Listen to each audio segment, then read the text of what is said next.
afternoon. Thank you for taking a few moments with me in the Word today. We've been talking in our last few sessions together about how we do not live by bread alone, but by every word that proceedeth out of the mouth of God. John chapter 10 lets us know that we do know our shepherd's voice. And then we went over to Hebrews chapter 10 and found that we're to hold fast our confession of faith. And that word confession means to say the same thing as. So we hear what God is saying. We do what we hear him say, but we also say what he says.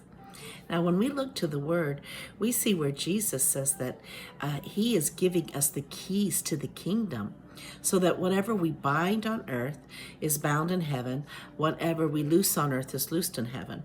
Actually, the translation of that should read this, that whatever we bind on earth is already bound in heaven. Whatever we loose on earth is already loosed in heaven.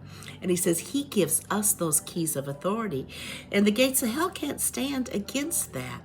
So how do those keys work? Well, let's take that with what we already have found out.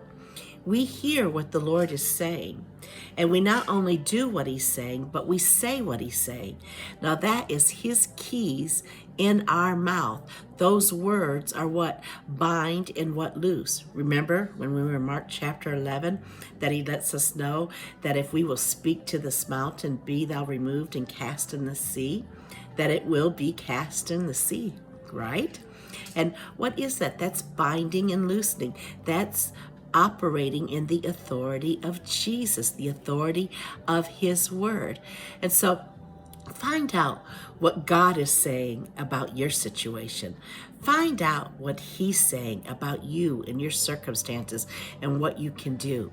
And then say what he says, understanding that you have been given the keys so that you can bind and loose in your life what he has already bound and loose in heaven. I love you, and I look forward to being with you the next time.